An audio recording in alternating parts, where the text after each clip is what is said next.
I am Ferdinand Marcos, and I am the President of the Republic of the Philippines. I stand today on behalf of 110 million Filipinos. Pineke at dinoktor umano ang police report para pagmukhaing may kaugnayan si First Lady Liza Araneta Marcos sa pagpanaw ng negosyanteng si Paulo Tantoco sa Los Angeles sa California noong Marso. Iginiit yan ng Malacanang at sinabing gawa-gawa ito para siraan ang unang ginang. Oh, narinig nyo yon mga DDS? Puro kayo fake news, kakahiya kayo.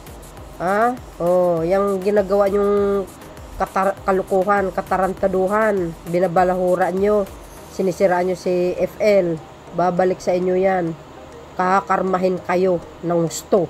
Maniwala kayo sa akin. Kung galing din naman kay Maharluka-Luka, alam nyo yun. Kampo ng demonyo yun. Naniwala naman kayo. O, kayo naman mga nagpo-post, in-spread nyo pa. Kaloka kayo. Ay, ito, paglilinaw ito guys ha. GMN na nagsabi niyan ha. Pinike, dinodoktor. Parang yung pulburing video, ganun din ang ginagawa nila. O, ito pa. O, nakita nyo yan mga kababayan. Oh, yan galing pa sa NET 25 na nagsasabi peke yung mga pinagkakalat ng mga DDS, di kayo naloka. Oh, NET 25 na nagsabi niya na, eto basahin po natin. Sabi dito, breaking, nakakuha ng NET 25 News ang impormasyon ng original copy ng Beverly Hills Police Department, later report sa kaso ng pagkamatay ng businessman na si Paulo Tantoco. Agay, makikita sa ipinapadalang incident report na walang binanggit na dahilan ng pagkamatay at mga personalidad na sinabing inimbestigahan sa insidente, kabilang ang pangalan ni First Lady Liza Marcos Araneta. Agay, sinabi ng Beverly Hills Police Department, Detective Chris Coltor, na wala silang inilalabas na ganong informasyon at ang kumakalat na dokumento at lumalabas sa mga balita ay tampered. Mga bubo. Mga DDS. Utak talangka. Anytime from now, makakarma kayo sa mga pinaggagawa nyo. Mga siraulo. Yung paninira ay kay FL. Babalik sa inyo yan ng doble. Ang Diyos nakatingin sa inyo. Tingnan nyo mga ginagawa nyo, mga siraulo talaga. Wala na lang ginawa kundi sirain ang pamahalaan ng First Couple. Tapos ngayon tinitira nyo na naman si Secretary Gibo. Tingnan nyo magkikita tayo sa 2028. Ang yayabang nyo, di ba? Kapwa yung Pilipino, binabalahura nyo, ang kakapal ng pagmumukha nyo. Sa totoo, makapagsalita ka ng hindi maganda dito sa mga to Wala kayong katigil-tigil. Nag-spread kayo ng fake news. Pati yung poon nyo, aray na ng fake news. Maninira sa pamahalaan. Hindi kayo nahihiya sa mga pinagagawa nyo. Grabe kayo. Ang tindi nyo naman. Buti na sikmura nyo. Walang kasalanan yung tao, ginawa nyo ng kasalanan. Mas masaw kayo sa kay Satanas, sa totoo lang. Naloka ako. Ito pa. Ito yung police report basahin mo nga natin.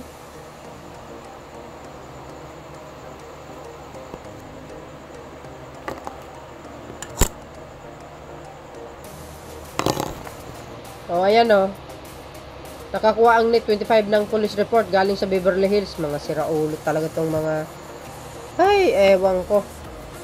Sabi niya, Patricia Taxis Interim Records Manager, Police Department, date July 15, 2025.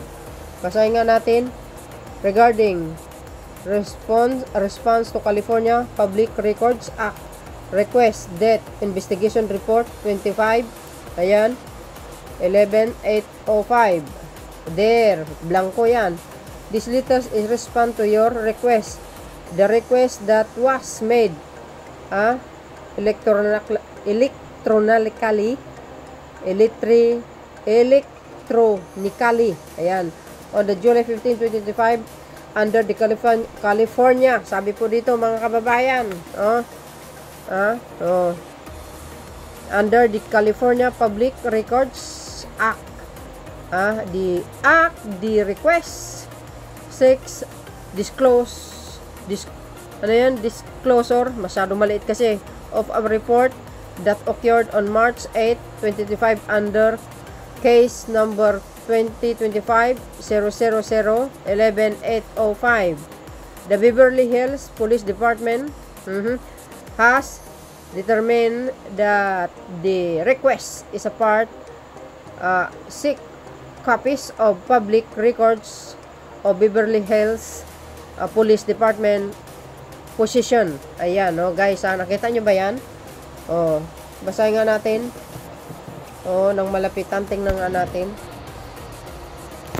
Sabi po dito, under the Act, Beverly Hills Police Department is not required to disclose any records of complaints to or investigation conducted by or records of intelligence information or security procedures of the Office of the Attorney General and the Department of Justice, the Office of Emergency Services, and any state or local police agency or any investigatory or security files compiled by any order, state or local agency for correctional, law enforcement, or licensing purpose. Government Gov Code dito, guys, nakalagay dito 7923600. The record sought in the request fall under this exemption and therefore will not be disclosed. However, Beverly Hills Police Department is providing the following information in accordance with the Act. Agay, ayan yun crime incident, death investigation, location of incident, ayan, ito yun 9876 Wilshire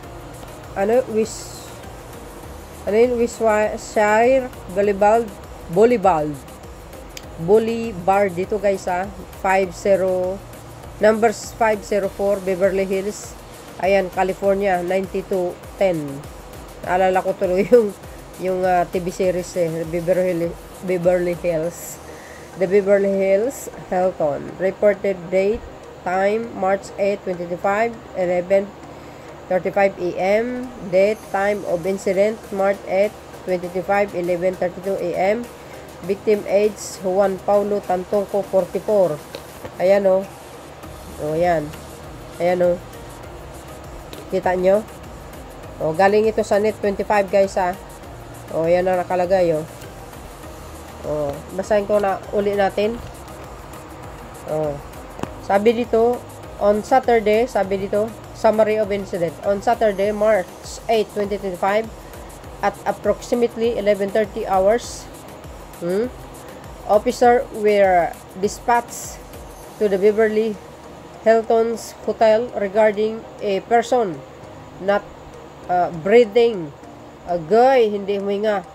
Officers entered room and observed hotel security performing chest compressions on an unconscious male subject. Officer took over with life-saving measures and subjected was, sabi dito, guys, pronounced deceased at 12:05 hours by paramedic. May nakita ba mga pulis doon nakasama si FL? Mga siraulo kayo talaga kahit kailan. Puro kayong fake news. Naku, Lord, sana parusahan mo to mga tao nito na nagpapakalat ng fake news, sinisira ang ibang tao. Hindi na lang kayo mahiya sa mga sarili nyo. May lakas loob pa kayo na nagpapakita sa social media. Ngayon, pag na sinita kayo, sasabihin nyo, hindi ako yun. Ay, nako, ewan ko sa inyo, makarma kayo talaga. Tamaan kayo sana ng kidlat. Sabi po dito, guys, ayan, If you should have any question, please feel free to contact me. Ayan. O yan. O sincerely, Duna Courtney, number 826, record supervisor. 4, Patricia Tasias, interim records manager. Ayun. Custodian of records. O ano na, mga salot, mga garapata. Di ba? Yan pa lang, oh. Oh, kita nyo dito? Summary of incident. Oh, nakalagay ba dyan ang pangalan ni FL? Mga tanga kayo talaga. Oh, so yun guys. Ito, sinadya ko lang ito para ma-clear na ito puro fake news. Mga DDS na nagpapakalat nito. Lalo na yung mga siraulo. Nakakala mo kung sino. Oh, di ba? Mga salot sa lipunan. Oh. So, do you think ang Panginoon i-allowed niya yung poon nyo na uupo sa mataas na posisyon? I don't think so. Hindi mangyayari yan. Sa kasamaan nyo ba naman? Hindi kayo bagay sa palasyo. Hindi kayo bagay sa anumang ano guys. Sa ano tawag dito? Hindi sila bagay sa anumang posisyon. Kasi makasarili. Mga lahi, mga ni Lucifer, mga yan. So yun guys, ang aking pinaka-latest updates video. Ayan Beverly Hills. Thank you for watching. Okay? Ito pa, kung gusto nyo. Ayan pa, sabi ng politiko, the Beverly Hills Police Department has denied. Ito ang ayaw ko Pag nagpo-post, has denied. Bakit kailangan i-deny? Hindi nagdi-deny ng Police Department ng Beverly Hills ang Amerika. Hindi sila sinungaling. 'Di ba? Tulad ng mga dilis na yan, mga sinungaling yan 'di ba? Itong ayaw ko has denied. Bakit kailangan niyo pa lalagyan ng denied? Kung ano po yung police report galing sa Beverly Hills, yun na ilalagay niyo, hindi yung dagdag kayo ng dagdag. 'Di ba? The Beverly Hills Police Department has releasing the supposed police report that mentioned First Lady Liza Araneta Marcos as among those questioned by police for the death of Rostande Here, Juan Paulo Tontongco in March, tawag dito, this year. Ay, kaloka. Beverly Hills Cops. Deny na naman.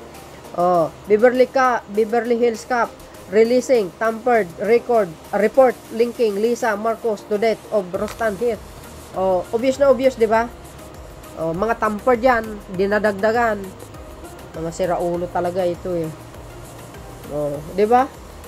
Si First Lady pa ang kalabanin nyo. Naku, mamumurit kayo. Buti nga hindi kayo binalikan yan Paano yung pag binalikin kayo, di kawawa kayo? Pag yan kumilos, ay sus.